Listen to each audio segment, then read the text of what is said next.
Hi, here we go. Gonna ride with me again.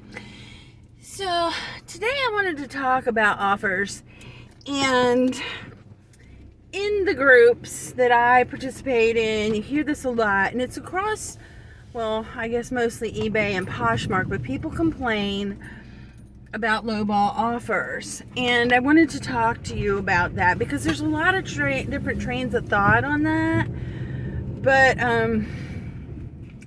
I'm going to tell you about my philosophy.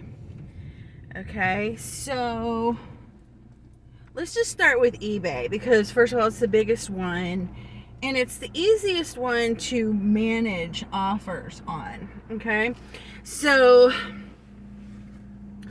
I know a lot of people put, when you fill out your listing, you can indicate whether you want to accept offers on your listing or not. So you have a choice, first of all. Okay, so my assumption is if you are going to accept offers, then you're willing to negotiate on the price, right? So you can accept the offer, but then people get upset because they don't like the offers that are being offered. Okay, so when you set up your listing on eBay,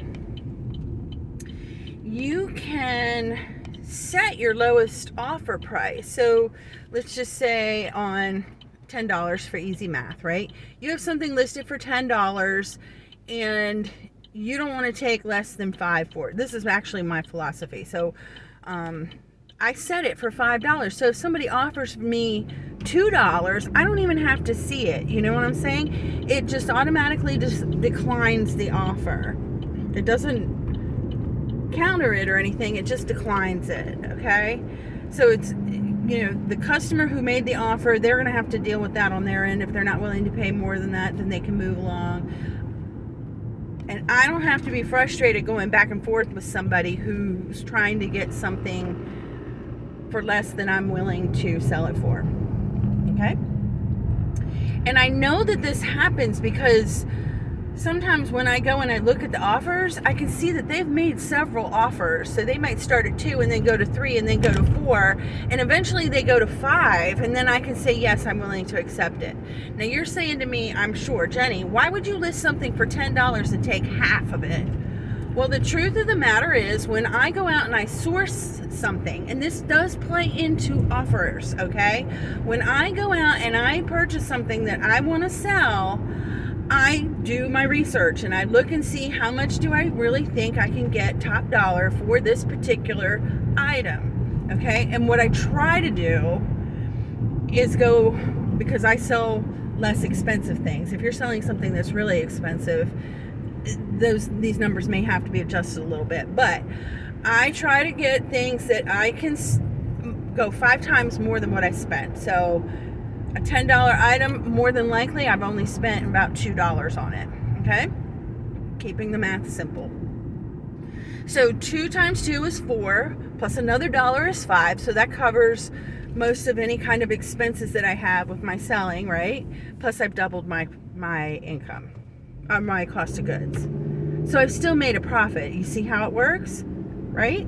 Okay, so that's tip number 2, I guess, on this is just to make sure that when if you're sourcing items, you know, you don't want to pay $8 for something and only be able to sell it for 10. That's not good business. But if you can get a good markup on it, then you're making room for adjusting things. And your retail stores do the same thing. They're not paying 50% on most items in the store. They're getting them a lot cheaper than that, and that's how they can do these deep dive sales on certain things, you know? Okay. So now with Poshmark's a little different. You can't put a floor price on things that, I'm not thinking clearly. You can't put a floor price on things that you're willing to take offers on. So you can't say 50% is your bottom line, okay? But you can still go back and forth with offers when somebody makes an offer to you. So you can still go back and forth, and that's okay, you know, or you can decline. And I think, honestly, at least on Poshmark, it seems like people are becoming more aware of the fact that the sellers don't appreciate lowball offers. And the reason why I say that is I'm really not getting a lot of ridiculously low offers anymore. I used to, but I don't get that anymore. Although I did have one recently. I had a pair of boots listed for $175 and somebody offered me $50, and I knew that they were good boots. I sold those boots in less than a day. But, you know, I knew that when I went in, and I just declined it. I didn't, or no, I didn't. I counter offered it. So I had them list them at 170. I offered, you know, they offered me 50. I offered 160. You know, so that's my subtle little way to say, you're being ridiculous. But you can't, you know, you can't really fault the buyer for trying to get a deal. We're all trying to get a deal. You know, so you're going to have to go back and forth, but you always have the option to decline. And if it's somebody who, you know, doesn't get the message, you can always block them. But I think, you know, you have to take into account some of these people who are buying things. Not only are they trying to get a good deal, but we don't know where they come from, because we have a global market now. Even on Poshmark, you know, like, we have to sell here in the United States. We can't sell internationally. But the United States is a very diverse population. So you have people from all over the world coming here, and they may be buying. In other countries, it's very commonplace to negotiate before you make an actual purchase. Okay? So just keep that in mind. You don't know who your buyer is or where they come. Oh my gosh, I'm scary today. You don't know where they come from, okay? And it's part of the game. Actually, regardless of where they come from, because I know American people that will haggle. They will definitely haggle with you, okay? So, and then the same thing on Mercari. You know, you don't have to accept an offer, or you can counter the offers.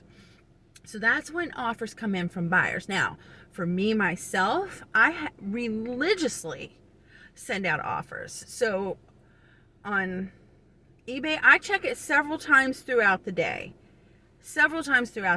And typically my process is, because I rotate my inventory every 30 days, it's getting renewed. Okay. So even if it's an item that I've had for a long time, it's been relisted as sell similar every single 30 days. And I may have adjusted the prices on it and whatnot, but you know, I've already got it adjusted so that this is the minimum amount I'm going to take for something, right? So when I get the notification that somebody's watching or liking that particular item, I will send out a 10% offer to them.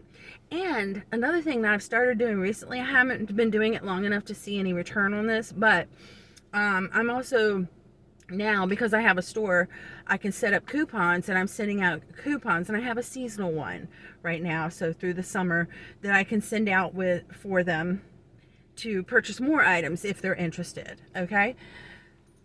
But like I said, I don't know how that's working. But anyway, so I have that.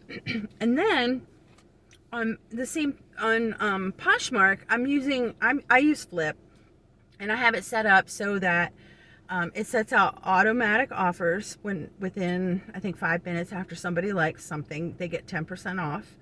And then I have the bulk offers that I use every single day. And I was throughout the week lowering it. So if my automatic offers are set at 10, then the ones that I do daily, you know, one day would be 20, the next day 30, 40, and 50. I played around with 60% for a while. And I got to be honest with you, that really boosted my Poshmark sales. When I started using an automatic bulk system for Poshmark, because I didn't start with Flip, I used something else. But now that I'm using that has really, really increased my sales. Okay, I got to tell you the truth on that. Sometimes I sell more on Poshmark than eBay now. Not always, but sometimes. And it's made it easier for me. So what I was doing was like 20% on Monday and Tuesday, 30 on Wednesday, 40 on Thursday, 50 on Friday, and then 60 on Saturday. and that worked for a while. Now I'm just kind of doing it on a rotating base, so it's every day it goes down 10% until I get to 50%, and then I go back to 20. And I think they call that the waterfall method.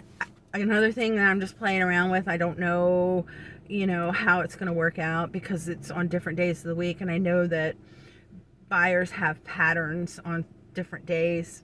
But that's what I'm doing as far as that. Now, Mercari, I have my personal feelings on Mercari, but I do basically the same thing with Mercari that I do with Poshmark, and that is, and all of my platforms, remember, I renew them all. I don't renew them. It's just, I take them down and I put them back up every 30 days. So nothing stays on any of these platforms past 30 days, including Poshmark, because I know Poshmark has like a 60-day time frame that they think you should renew things. I'm doing it 30 days just because I need to stay organized, and that works for me. So same thing on Mercari. As soon as I get notifications, as I check throughout the day, I send out an offer, and they automatically adjust the price. Okay, but like I had said in a previous video, the thing that I don't like about Mercari is that once you make an offer, you have to wait a certain amount of time. I think it's like 48 hours or something like that. It's like every 3 days. You can't go back. So if you like one of my pieces today and I send you an offer, right? And then tomorrow somebody else likes it, they have to wait that time period for me to send them an offer when, the offer that I sent to you is running its course until it expires. So it's very hard to stay on top of Mercari in that way, in my opinion, where you can't adjust it to meet the individual because it just sends out kind of a blanket thing. I really think that's something that Mercari needs to work on instead of this other crazy stuff that they're doing. They're not really giving their platform a good, wish they'd listen to me. They don't really have the negotiating power and the interacting power that that eBay and Poshmark have, where you can chat on Mercari, but they've limited it. They've kind of they've put a limit on what you can do as far as this offering thing. And the offering, in my opinion, is a very, very strong tool that you can use, because I got to tell you the truth, the majority of the things that I sell, there's been some sort of a negotiation on it. Either I've been sent an offer or I've sent an offer out to them. Very rarely, not never, but most of the time there's been some kind of an offer made. Most people, for me, are not buying my initial asking price. Those are offers. Thanks.